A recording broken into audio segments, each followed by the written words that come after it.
Hello everybody, my name is Happy and I'd like to welcome you all to my History Reaction channel. Today we're going to be taking a look at the American Revolution, Part 1, by Oversimplified. As always, I will include a link to the original content in the description down below. Please consider heading over to Oversimplified and show them some appreciation if you like what you see here. Alright, with that said, we'll be doing Part 1 this Saturday, we'll be doing Part 2 next Saturday. As I've been doing, we're going through the entire Oversimplified back catalog 1 week at a time. So this is where we're at, and I hope we can have some fun with it. So let's just go ahead and get into this, and let's see where it takes us. Holy smokes! Christopher Columbus, that is no way to address the King and Queen of Spain. What is wrong with you? Okay, so you know how we're looking for a new trade route to India, right? Right. And the Earth is round, right? Right. So I'm thinking we can just sail the other way around the planet, right? Yeah. So I set sail, right? And I reach India, right? Right. Wrong. Wrong. Yes. I did not reach India. I did not. All right, get to the point. Did you know there's a whole nother freaking continent out there? Okay, and do you think I should care about this? Why? Oh, I'm sorry, did I forget to mention there's gold everywhere? Gold? Columbus landed. Yeah, so let's really quickly, most of you probably already know this, but Columbus was not unique in believing the world was round. It was well established by 1493. Or 1492, excuse me. In fact, it had been not only well known, but Aristophanes, a Greek philosopher and scientist, got the circumference relatively close, figured out well over 1,000 years before this. This was not a big surprise. Columbus's big problem, he wasn't even the first one to think that you can go west and maybe go around to Asia. The problem is, because Aristophanes had estimated the size of the world, most people understood that it would be too far, which is absolutely correct. Ships at this time would have never been able to make it. They wouldn't have been able to carry enough supplies, assuming there was no way to resupply in between. Columbus made some mathematical errors and thought that the distance was much shorter than it really was. So he's kind of lucky there was a continent out there for him to land on. Continuing. In Central America in October 1492, no, and he had the... That's not Central America. Columbus landed in Central America. Yeah, that's not Central America. He landed in the island of the Caribbean, the Indies, basically, where they get their name. He thought he was in India.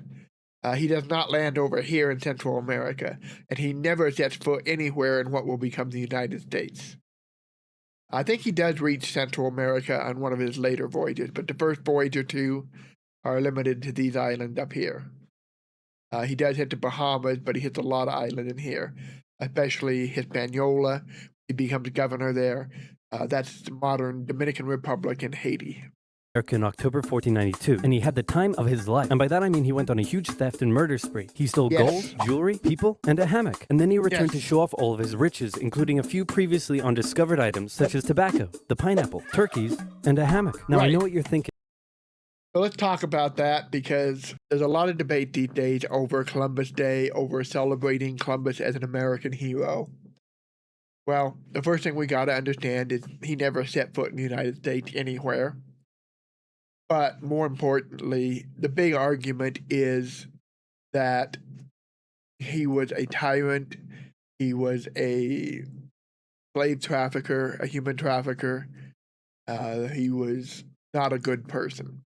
And if you read his diary, it's available, you can read it. If you read some of his personal letters or some of the letters of his people who were on his expeditions, it's pretty clear that that is true. He was not a good person. His very first description of the Taino people, the first natives that he encounters, is that they are humble, meek, well-built, beautiful people, but they carry no arms, and it'll be simple for us to force them to do whatever we want them to do, which he proceeds to do. He doesn't find enough riches, gold, and so on, contrary to what Oversimplified here is implying. He doesn't find a lot of that on his first voyage. What he does find is a cargo of slaves. He brings back a bunch of the native people to be slaves. And we do have accounts, like for his second voyage, one of his friends is with him on that voyage. He talked about how Columbus gifted him with a Taino, or a native woman anyway. I think it was Taino, but I won't swear to that. And how he had to force himself on her to get any pleasure out of it. Definitely not good stuff. And people say, well, yes, but he was just a man of his time. This was normal behavior. No, it really wasn't. Columbus, in fact, gets arrested and returned to Spain a little later, and he's made governor of Hispaniola. He is later arrested. He is returned to Spain specifically because of all the complaints that the crown was getting regarding the behavior of Columbus and his brothers, that they were being tyrannical, that they were overworking people, that they were abusing people, both colonists or fellow Spaniards and the natives. So even by the standards of the time, he was not a good person. They fired him from his governorship. He was actually arrested. Isabel and Ferdinand do eventually agree to release him, and they allow him to return to the New World. He still he retained his title as Admiral of the Sea, but he is stripped of his governorship because of his behavior, because of complaints about his behavior. So even by the standards of his time, he was considered a little too much. So that's the kind of person we're talking about here. I just wanted to get that out of the way because every time Columbus comes up these days, we've got a debate about it. And we can still recognize that he did bring the New World to the attention of the Old World. Other people had been here first. The Vikings, Leif Erikson had been here first, but possibly others. There are legends, but nothing concrete. We know the Vikings were here. So, but the big thing here is Columbus is the one who brings news back to the Old World in a way that generates interest and brings more people over. That just really hadn't happened before. So, and that's the important part. He may not be the one who discovered it, but he's the one that made the world aware of it. So he does deserve credit for that. So let's go ahead and continue. But oversimplified, Columbus didn't discover America, the Vikings did. And you'd be partially right. In the 11th century, Leif Erikson was the first European to land in America. But hey, if you love Vikings so much, then why don't you check out today's sponsor, Vikings War. We'll be right back after the sponsor. All right, here we go. Oh yeah. Columbus, time of his life, hammock. And suddenly the race was on to explore and conquer the New World. After a couple centuries of warring with the natives and each other, the European powers had claimed quite a lot of land, including... Right. So initially, there was a lot... the Spanish were here first, obviously. They do try to get some settlement in what's now the United States. The obvious one being down here, Spanish Florida. They do have a permanent settlement at St. Augustine. There was a French Huguenot settlement down there early on, but it got wiped out by the Spanish. Up here by New York, you had the Dutch, New Netherlands. You had other groups as well. But by the time we are approaching the American Revolution, you've got predominantly British settlements along the eastern seaboard, and then France up in Canada, and to the west of the Ohio Territory primarily, and in the my voice is breaking for some reason, and in the Ohio Territory, pretty much everything west of the Appalachian Mountains at this point. However, this is kind of contested territory, which is what we're about to get into. This area, which both the English and the French claimed as theirs. One day the French said, I'm going to build some forts along here. And the English were like, could you not? And the French said, sorry, but no, I could not. And they went ahead and built their forts, which pissed off the English. So they sent an up-and-coming British lieutenant colonel by the name of George Washington with a combined force of British troops and Native Americans. After a short battle, the French commander said, all right, we surrender. Okay, boys, pack it up. There's surrender. Oops. Oh, sorry, was I not meant to split his head open with a tomahawk?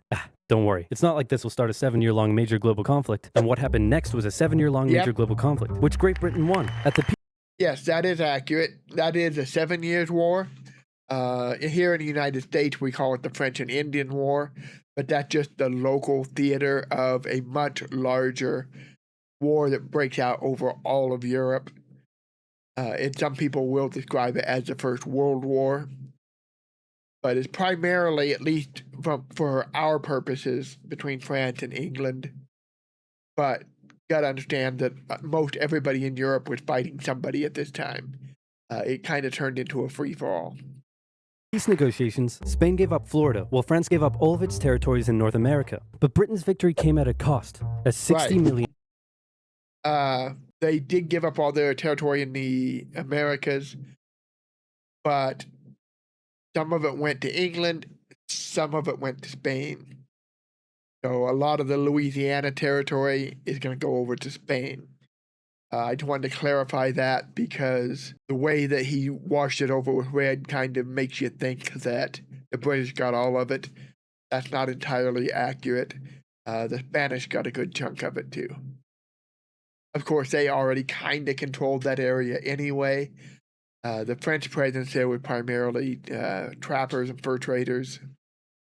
Pound cost. They were now broke, in a lot of debt, and had to come up with some way to repay it. So they went to the colonies and said, okay, listen up. So a huge part of the war was spent protecting you from the French, and now we have no money because of it.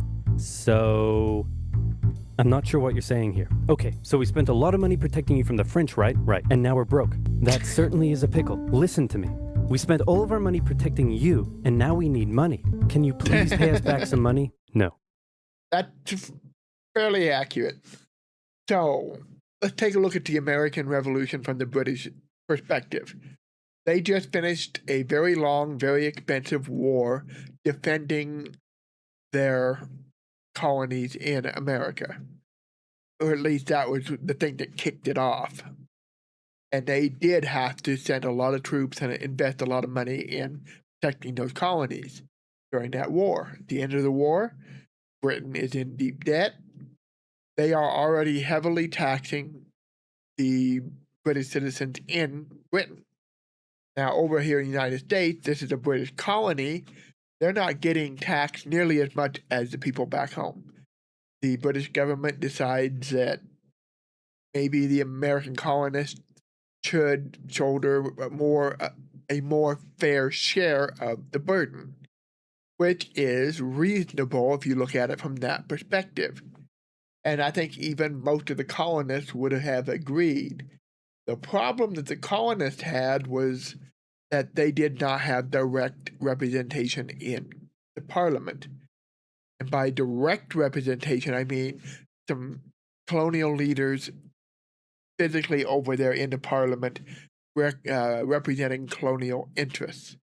The British will argue that you have virtual representation. You are British citizens just like we are British citizens.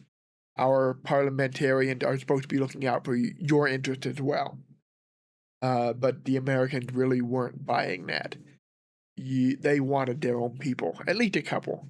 When Scotland joins with England to form Great Britain, Scotland gets representation in the parliament. Not a lot, but they get some. That's part of the deal. The colonies are basically asking, we want that same thing. We want some direct representation, not indirect. So let's continue. Okay, we're just going to go ahead and tax you. In 1764, Britain introduced the Sugar Act, forcing the colonists to import sugar and molasses exclusively from the British and to pay duties on them. Then a year later, they introduced the extremely controversial Stamp Act, and it worked a little something like this. Hello, shopkeep. Hello, Mr. Bungleberry. Here's the deed for your new shack. Stamp. That'll be 3 pence, please. Wait, what was that? It's the new tax. I get a stamp on any paper or documentation I make, and you have to pay for it. Would you like to see this pamphlet that explains everything? Yes, please. Okay. Stamp. 2 pence, please. This is awful. You know what? Just give me a deck of cards so I can go gamble my pain away. Okay. Yep. No. Yes. Don't do it. Stamp.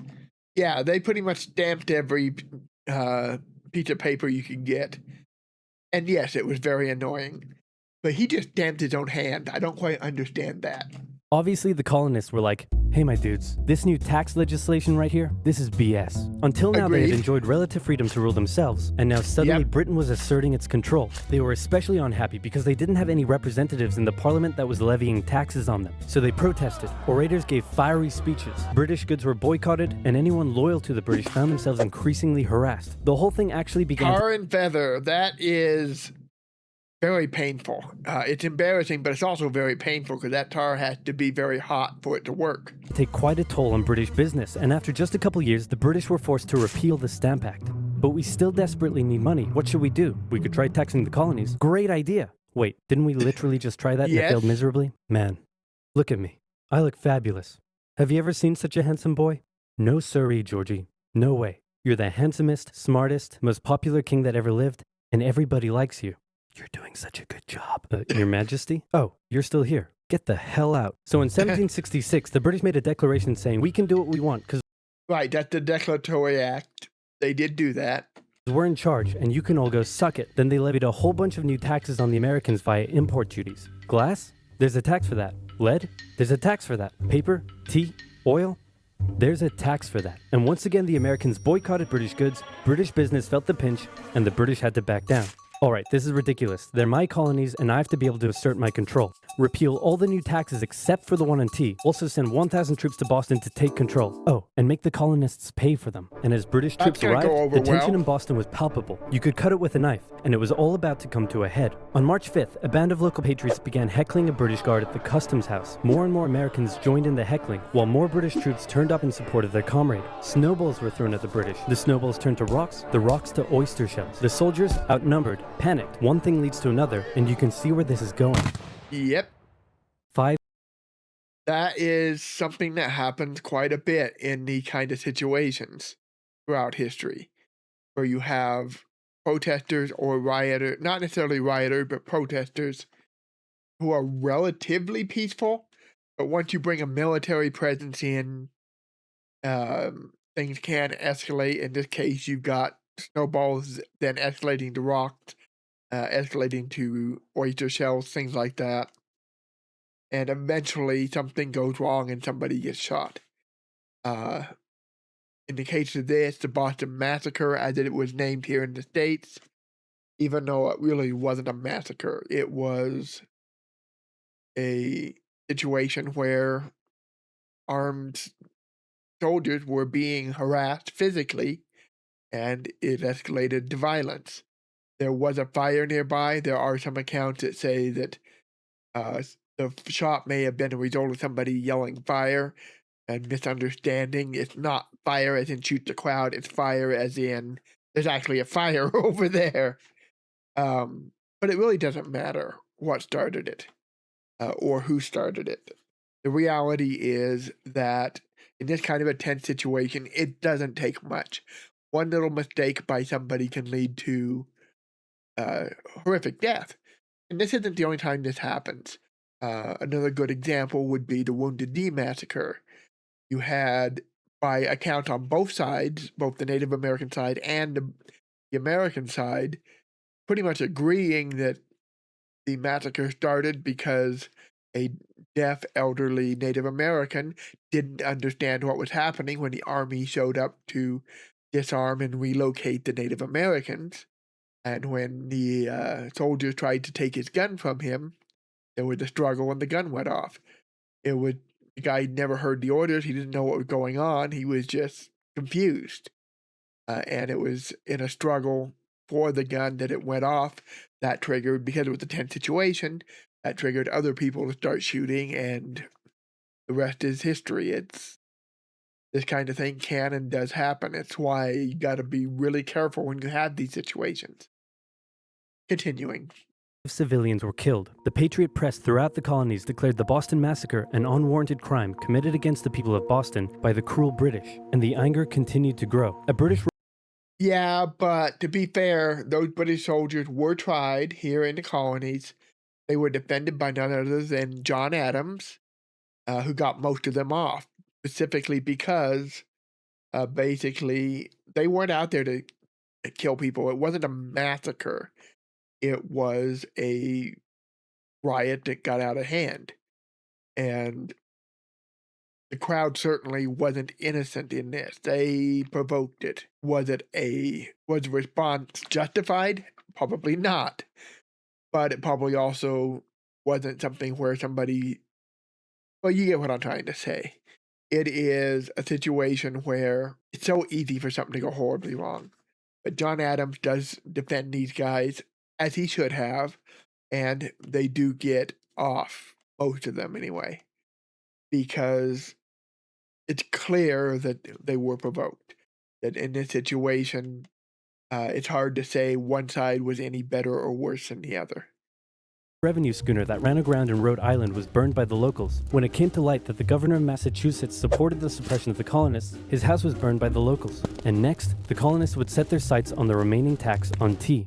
On December 16, 1773, a band of patriots known as the Sons of Liberty disguised themselves as Native Americans, marched down to Boston Harbor, boarded a British merchant ship loaded with tea, and in front of thousands of spectators, threw nearly 10,000 pounds worth of tea overboard.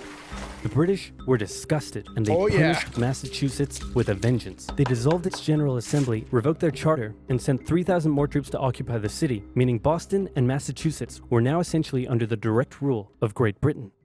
And that is something I might point out. Let's take a look at this real quick. Boston and Massachusetts were now essentially under... They're showing Maine as a separate state here. At this time, Maine was still part of Massachusetts.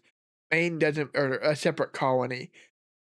It started out as a separate colony, then it is absorbed into Massachusetts, and then it is later during, as we're approaching the Civil War, is split off from Massachusetts back to an independent state. So Maine has a kind of an interesting history.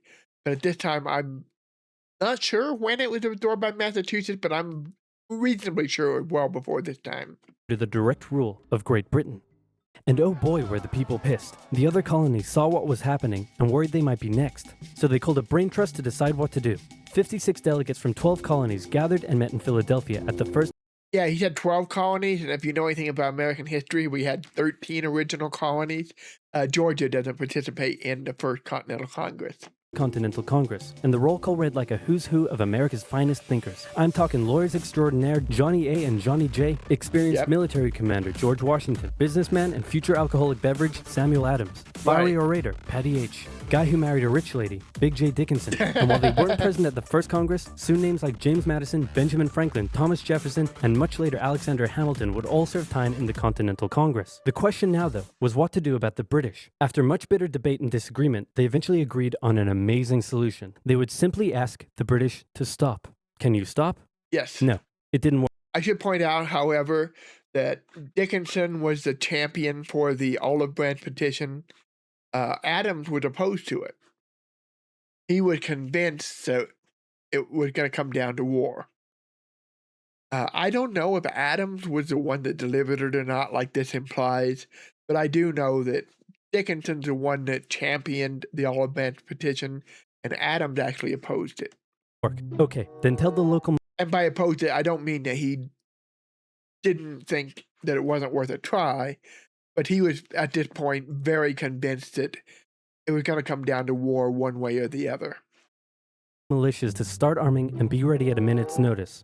And across the colonies, these Minutemen stood ready for the beginning of the American Revolutionary War. Now, having your colonies in open rebellion is one thing. Once they start arming themselves, that's when it really hits the fan. So British General Thomas Gage ordered 700 troops from Boston out into the rebel-controlled Massachusetts countryside to destroy stores of arms and ammunition held by the rebels in Concord. The British set out in the middle of the night. Patriots, including Paul Revere, rode ahead to warn that the British were coming, giving the rebels time to prepare.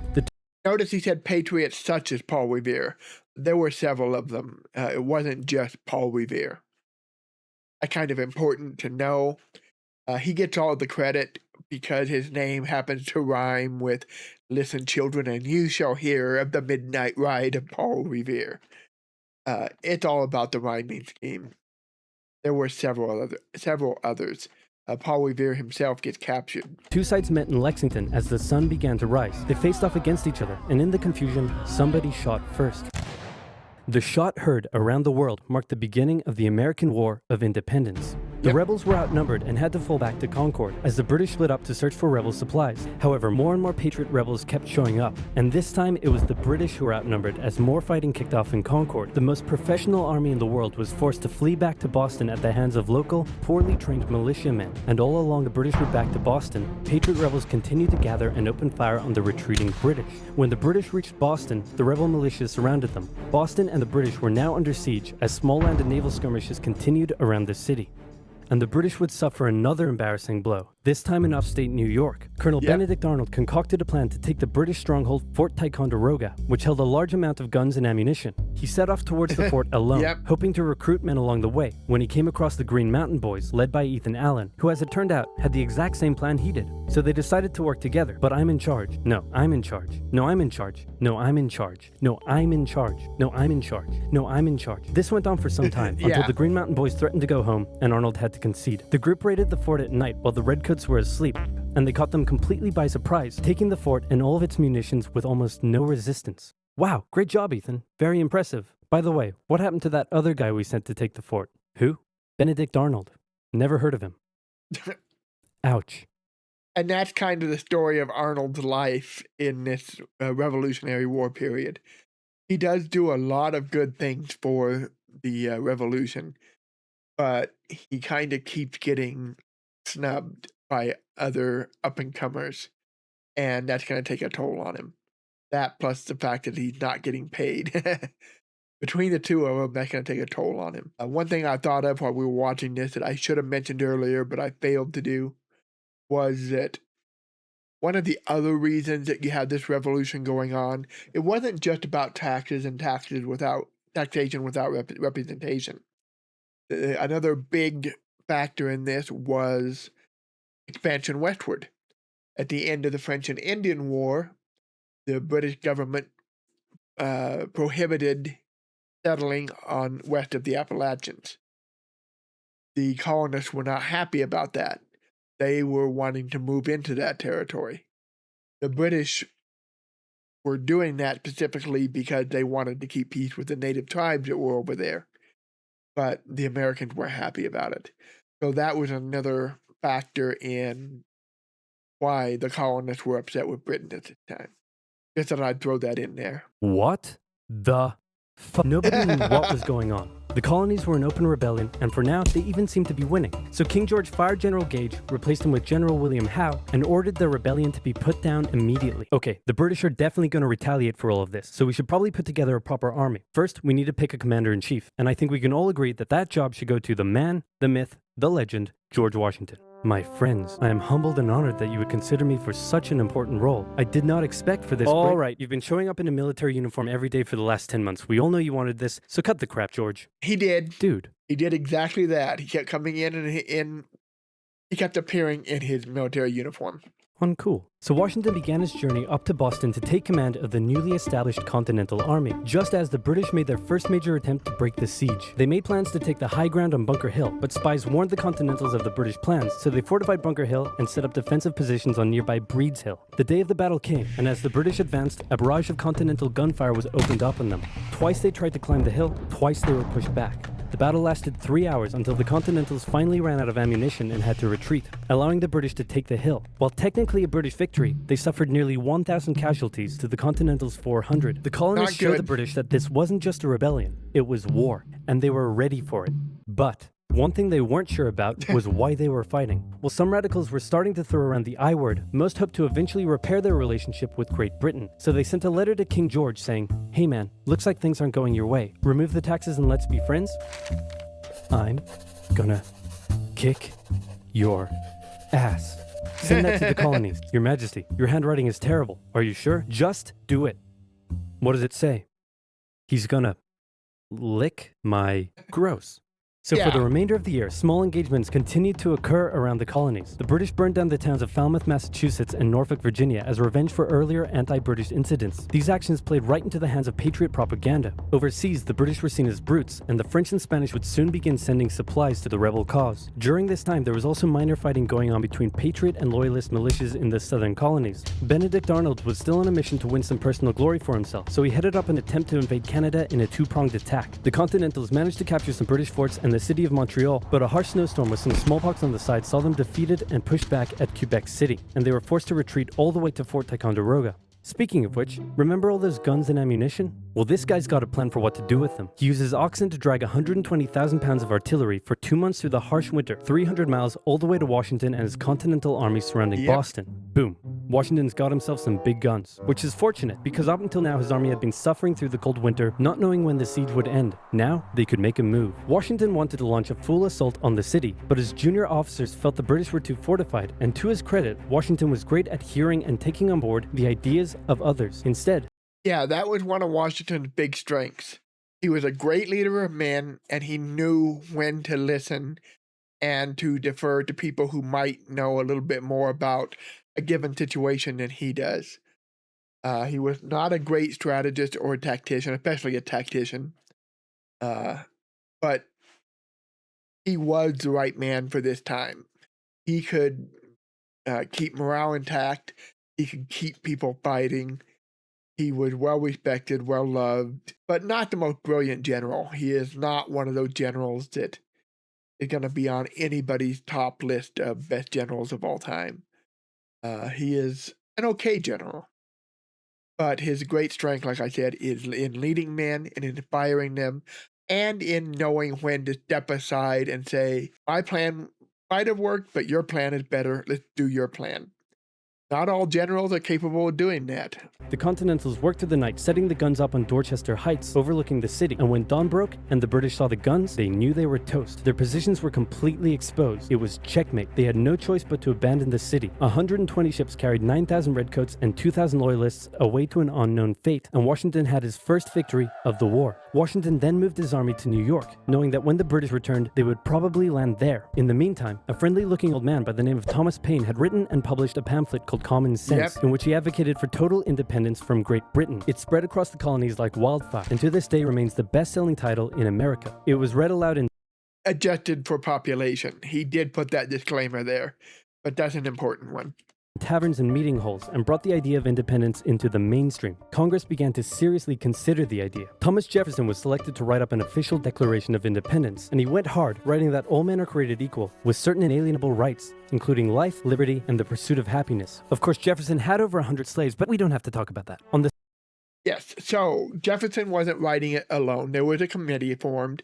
Adams was on it. Franklin was on it. I think there were one or two others. But Jefferson was the one that they chose to do the actual writing.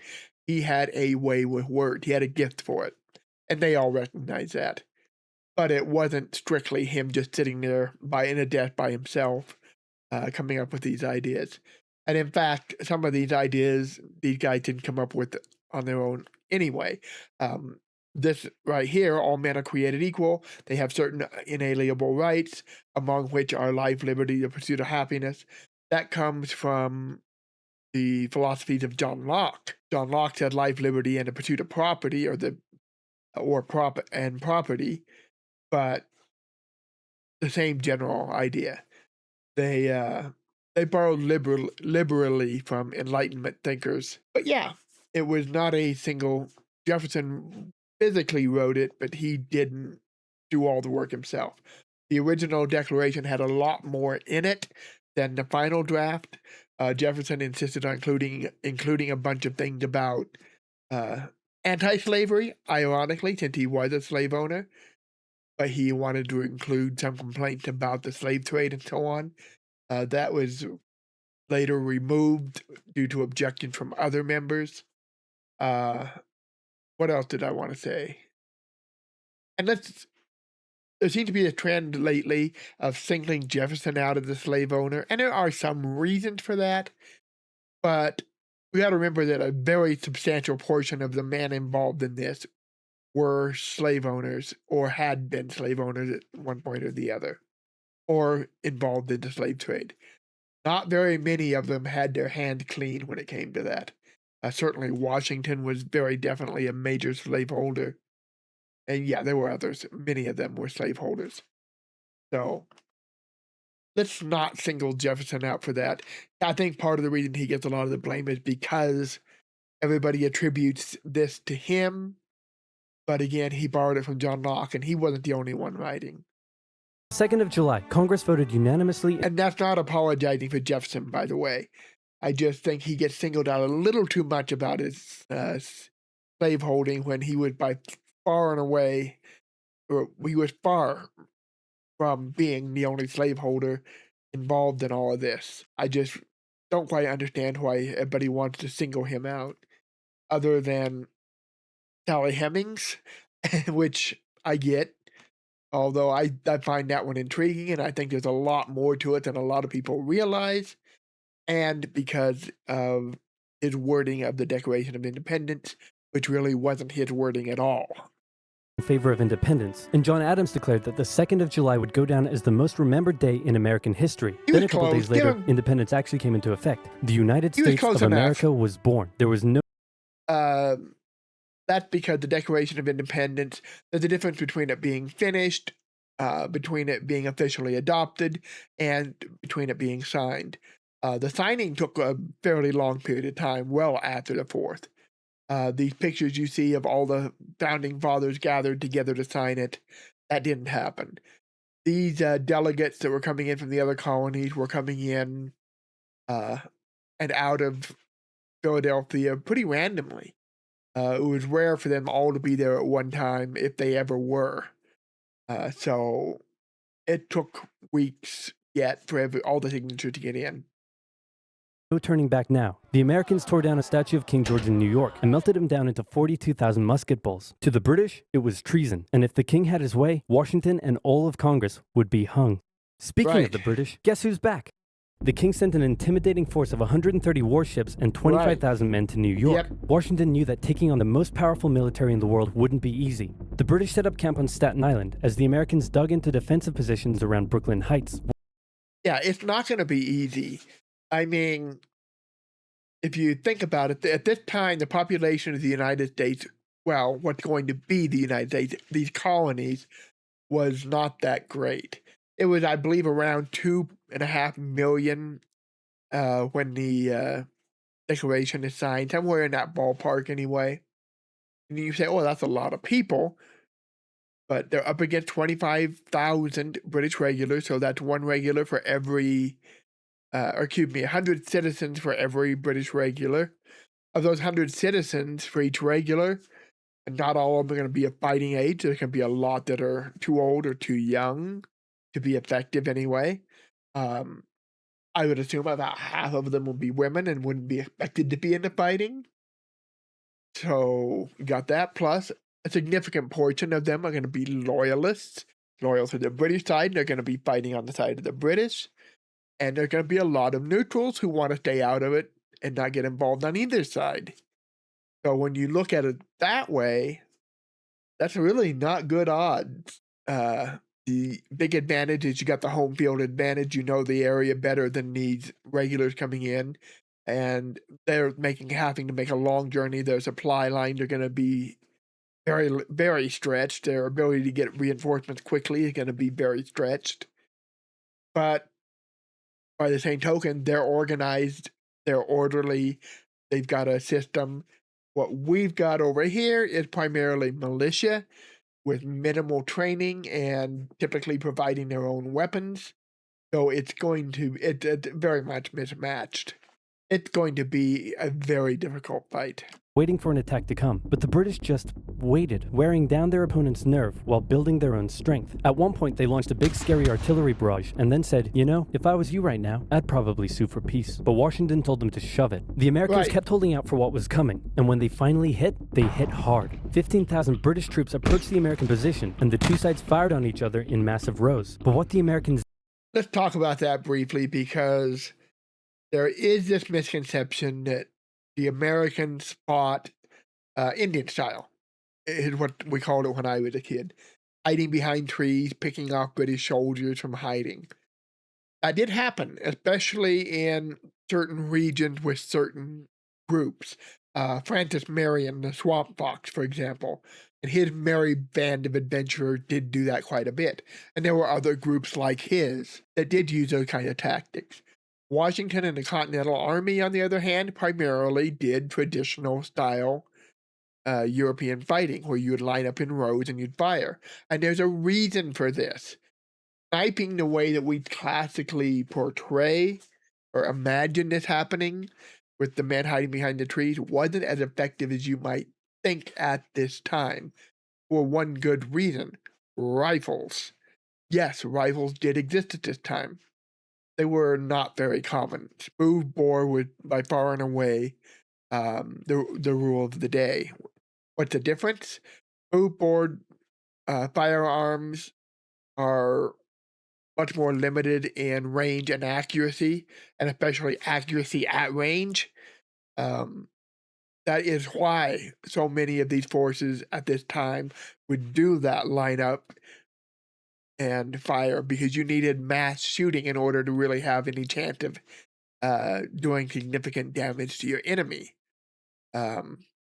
Rifles are great for the hit and run, sniping from behind trees. Smooth bores can do it if you can get in close, but you'll have to get in close. So this is the reason why the fighting at this time typically was massed fighting. It's because of the inaccuracy of the bulk of the weapons. It was the only way to make it to really be effective. So both were going on at the same time. Orderly, traditional European fighting, and more classic guerrilla hit and run from the tree cover fighting. There's a tendency with some people to favor all one side or all the other. Both were going on, both were important.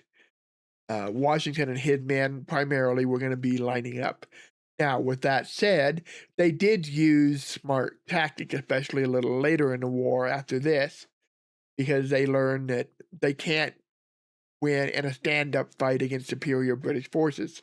The British are just too experienced. They have better soldiers, better weapons, better discipline, better support. So they learn to pick and choose their fights, fight where they can win, and then pull back and move where they can't. So yes, we do that, but it's still straight line orderly fighting when the fighting breaks out, at least for the Continental, the main forces. When we're talking about militia forces, and especially some of these bands that form, like Francis Marion and his men, that's a whole different ballgame down there. Didn't realize was they were only fighting a decoy. The main British force was going around to flank the Americans from behind, and when they arrived, they inflicted heavy casualties. The Americans panicked and retreated back to Brooklyn Heights, where they then found themselves trapped between the British army and the river. It looked as though the war was already lost, but luckily, instead of attacking, the British decided to dig in for a siege, and then a thick fog set in, allowing Washington's army to escape across the river unimpeded. The British continued to chase and engage the Americans at Manhattan, and the Americans suffered defeat after defeat after defeat. It was a disaster. Washington's leadership was called into question, as thousands of American POWs were left to rot as traitors. Washington's army fled through New Jersey all the way down to Pennsylvania. Rarely had an army been so badly beaten, yet survived to fight another day. But they did survive, and that's the important part. So that's part one. I hope I was able to add some stuff. Most of what I added is going to be controversial. I know it. I see it coming. But I had to throw it in there. Anyway, I hope you enjoyed that. We'll be back next week for part 2. Until then, see you later. Bye-bye.